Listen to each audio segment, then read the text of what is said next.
Box office దగ్గర వసూళ్ల tsunami సృష్టిస్తూ Indian cinema హిస్టరీలోనే ఒక అతిపెద్ద బ్లాక్ బస్టర్ దిశగా దూసుకుపోతోంది ధురంధర్ 2. ఎక్కడ చూసినా హౌస్ఫుల్ బోర్డులతో ఆన్లైన్ బుకింగ్స్ లో రికార్డుల మోత మోగిస్తోంది. ఈ సినిమాలో రణవీర్ సింగ్ ఒక అండర్ కవర్ గూఢచారిగా పాకిస్తాన్ ఉగ్రవాదుల గుండెల్లో నిద్రపోయే పాత్రలో విశ్వరూపం చూపించాడు. ఉగ్రవాదాన్ని వేరుతో సహా పెకిలించేందుకు అతడు చేసిన యాక్షన్ ఎపిసోడ్స్ ఆడియన్స్ కి గూస్ బంప్స్ తెప్పిస్తున్నాయి.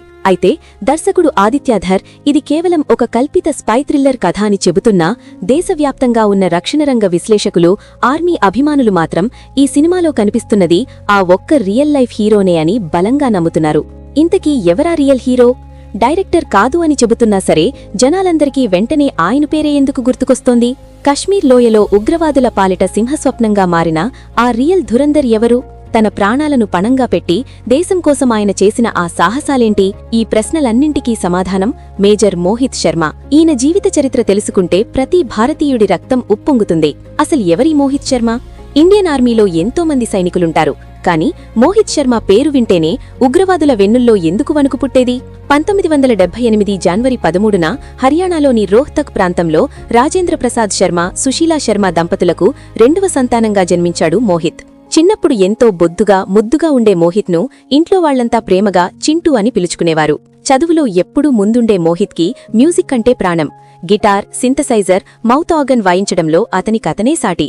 12వ తరగతి పూర్తి కాగానే అద్భుతమైన మార్కులు రావడంతో మహారాష్ట్రలోని గజానన్ మహారాజ్ కాలేజీలో ఇంజనీరింగ్ సీట్ లభించింది. ఏ తండ్రైనా తన కొడుకు పెద్ద ఇంజనీరయ్యి ఏ అమెరికాలోనో స్థిరపడాలని కోరుకుంటాడు. కాని మోహిత్ గుండెల్లో రగులుతున్న మంట వేరు. అతడికి ఆ ఏసీ గదుల్లో కూర్చొని ఉద్యోగం చేయడం ఇష్టం లేదు. దేశ సరిహద్దుల్లో తుపాకీ పట్టి మాతృభూమిని కాపాడాలన్నదే అతడి ఏకైక లక్ష్యం. అందుకే ఎవ్వరూ ఊహించని విధంగా ఇంజనీరింగ్ చదువును మధ్యలోనే వదిలేసి నేషనల్ డిఫెన్స్ అకాడమీ ఎన్డీఏలో చేరాడు. ఆ తర్వాత ఇండియన్ మిలిటరీ అకాడమీ ఐఎంఏలో అడుగుపెట్టి 1999లో ఆఫీసర్ హోదాలో ఇండియన్ ఆర్మీలో తన ప్రయాణాన్ని మొదలుపెట్టాడు. కాని ఒక సాధారణ ఆర్మీ ఆఫీసర్గా ఉండటం మోహిత్కి తృప్తినివ్వలేదు. అతనికి ఇంకా ప్రమాదకరమైన మిషన్స్ చెయ్యాలని, శత్రువుల గుండెల్లోకి నేరుగా చొచ్చుకుపోవాలని ఆశగా ఉండేది. ఆ కసి, ఆ ధైర్యమే 2003లో అతన్ని ఇండియన్ ఆర్మీలోని అత్యంత ప్రతిష్టాత్మకమైన, ప్రమాదకరమైన ఫస్ట్ పారా స్పెషల్ ఫోర్సెస్ దళంలో చేరేలా చేసింది. పారా కమాండోగా మారడమంటే మృత్యువుతో రోజూ చెలగాటమాడటమే. అక్కడ మోహిత్ కేవలం ఒక కమాండోలాగా మాత్రమే కాకుండా ఒక ఇంటెలిజెన్స్ స్పైలాగా, అండర్ కవర్ ఏజెంట్లాగా తనను తాను మలుచుకున్నాడు. అతడి కెరీర్లో బహుశా ఇండియన్ ఆర్మీ హిస్టరీలోనే ఒక అద్భుతమైన ఘట్టం 2004లో చోటు చేసుకుంది. ఆ స్టోరీ వింటే హాలీవుడ్ థ్రిల్లర్ సినిమాలు కూడా చిన్నబోతాయి. దక్షిణ కాశ్మీర్లోని షోపియాన్ ప్రాంతంలో హిజ్బుల్ ముజాహిద్దీన్ ఉగ్రవాదుల కదలికలు విపరీతంగా పెరిగిపోయాయి. వాళ్లను పట్టుకోవాలంటే బయటనుంచి దాడి చేయడం కష్టం. వాళ్ల గుంపులోకి ఒకరిని పంపాలి. ఆ బాధ్యతను మేజర్ మోహిత్ శర్మ తన భుజాలపై వేసుకున్నాడు. ప్రాణాలు గాలిలో కలిసిపోయే ఆ మిషన్ కోసం మోహిత్ తన పేరును ఇఫ్తికార్ భట్ గా మార్చుకున్నాడు. జుట్టు పెంచాడు. ముస్లింలు పెంచుకునే విధంగా గడ్డం పెంచాడు. కశ్మీరీల వేషధారణ, వాళ్ల బాడీ లాంగ్వేజ్, వాళ్ల యాస అన్నీ వంట పట్టుకున్నాడు. చూస్తే పక్కా ఒక లోకల్ కశ్మీరీ యువకుడిలా మారిపోయి ఉగ్రవాదుల స్థావరంలోకి ఒంటరిగా అడుగుపెట్టాడు. అక్కడ ఇద్దరు కరుడుగట్టిన హిజ్బుల్ ముజాహిద్దీన్ కమాండర్లు అబూ తొరారా, అబూ సబ్జర్లను కలిశాడు. 2001లో ఇండియన్ ఆర్మీ నా సోదరుణ్ణి చంపేసింది, నేను ఆ ఇండియన్ ఆర్మీ మీద ప్రతీకారం తీర్చుకోవాలి, నాకు మీ సహాయం కావాలి అని ఒక అద్భుతమైన కట్టుకథ అల్లాడు. మోహిత్ నటన ఎంత సహజంగా ఉందంటే ఆ ఉగ్రవాదులు అతన్ని నమ్మడం మొదలుపెట్టారు. కాని ఉగ్రవాదులు అంత ఈజీగా ఎవరినీ నమ్మరు. వారం రోజులపాటు మోహిత్ను తమతోనే ఉంచుకొని అడుగడుగునా పరీక్షించారు. నువ్వు నిజంగానే పగతో ఉన్నావా? ఆర్మీ క్యాంపు మీద దాడి ఎలా చేస్తావు అని పదే పదే ప్రశ్నించేవారు.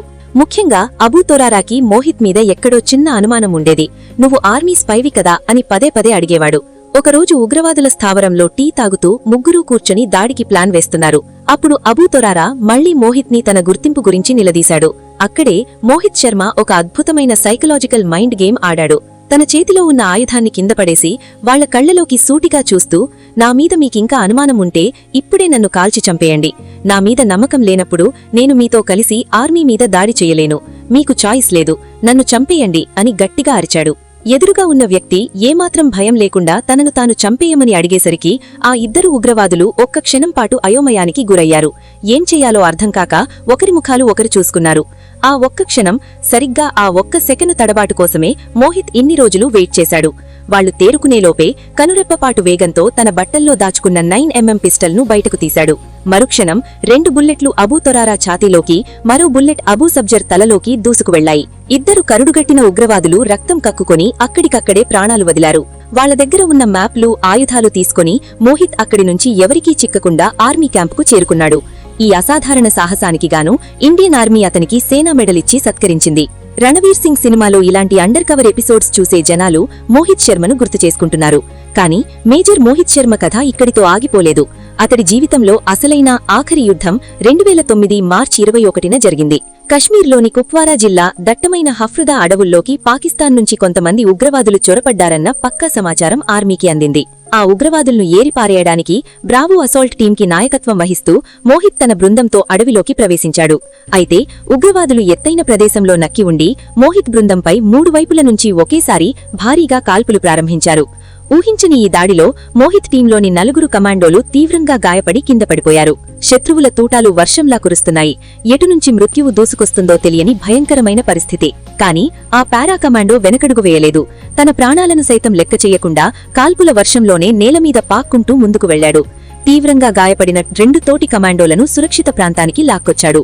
తన వాళ్లను రక్షించుకున్న తర్వాత మోహిత్లోని అసలైన ఉగ్రరూపం బయటకొచ్చింది.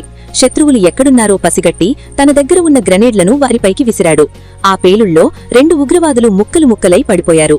కాని అదే సమయంలో శత్రువుల వైపు నుంచి దూసుకువచ్చిన తూటాలు మోహిత్ ఛాతీలోకి దిగాయి. రక్తం ఏరులై పారుతోంది. ఊపిరి సన్నగిల్లుతోంది. ఒక సాధారణ మనిషైతే ఆ నొప్పితో అక్కడే కుప్పకూలిపోయేవాడు. కాని మోహిత్ ఒక స్పెషల్ ఫోర్స్ కమాండో. తూటాలు దిగిన శరీరంతోనే తన రక్తం చిందిస్తూనే మరో 2 ఉగ్రవాదులను కాల్చి చంపాడు. తన దేశంలోకి అడుగుపెట్టిన ఆ రాక్షసులను అంతం చేసిన తర్వాతే తన తోటి సైనికులను కాపాడానన్న తృప్తితో ఆ వీరుడు శాశ్వతంగా కన్నుమూశాడు. దేశం కోసం తన ప్రాణాలను బలిదానం చేసిన మేజర్ మోహిత్ శర్మ అసాధారణ తెగింపుకు భారత ప్రభుత్వం దేశంలోనే అత్యున్నత శాంతికాల సౌల పురస్కారం అశోక చక్రాను మరణానంతరం ప్రకటించింది. డైరెక్టర్ ఆదిత్యధర్ తన సినిమా ధురంధర్ 2 మోహిత్ శర్మ బయోపిక్ కాదని చెప్పి ఉండొచ్చు. సెన్సర్ బోర్డు కూడా ఈ సినిమాకి మోహిత్ జీవితానికి సంబంధం లేదని సర్టిఫికెట్ ఇచ్చి ఉండొచ్చు. కాని ఆ సినిమాలో హీరో చేసిన అండర్ కవర్ ఆపరేషన్, దేశం కోసం అతడు చూపించిన కసి చూసిన ప్రతి ఒక్కరికి ఇఫ్తికార్ భట్ రూపంలో ఉగ్రవాదులను మట్టుపెట్టిన ఆ రియల్ సింహం మేజర్ మోహిత్ శర్మనే కళ్ల ముందు మెదుల్తాడు. రియల్ లైఫ్ లో రణవీర్ సింగ్ పాకిస్తాన్లోకి వెళ్లి ధురంధర్ లాగా భయం పెట్టి ఉండొచ్చు. కాని రియల్ లైఫ్ లో మాత్రం మాతృభూమి కోసం నెత్తురు చిందించిన మన మోహిత్ శర్మనే దేశానికి అసలైన ఏకైక ధురంధర్. ఇలాంటి వీరుల కథలు కేవలం పుస్తకాల్లోనే కాదు, ప్రతి భారతీయుడి గుండెల్లో ఎప్పటికీ నిలిచిపోవాలి. ఇది ఆ రియల్ హీరో ప్రస్థానం. ఈ కథ విన్నాక మీ మనసులో కలిగిన భావాన్ని ప్రతి ఒక్కరితో పంచుకోండి. జై హింద్.